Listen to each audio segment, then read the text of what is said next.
In this video, we'll be taking a look at how to back up data to Samsung Cloud on the Samsung Galaxy S26 Ultra. This will work for the S26 Ultra, S26, and the S26 Plus as well. If you like this kind of content or find this kind of content helpful, leave a message down below. Don't forget to subscribe, and thanks for watching.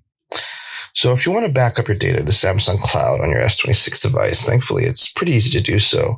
The first thing that you want to do is actually jump into your settings. Once you're in your settings, you want to scroll down and you want to look for Accounts and Backup. And then from there, you want to look for Samsung Cloud and you want to look for Backup Data. And then from there, you can hit Backup Now to back up data from the selected list of apps in the list. And there you have it, everyone. Just a quick tip on how to back up data on the Samsung Galaxy S26 series of phones.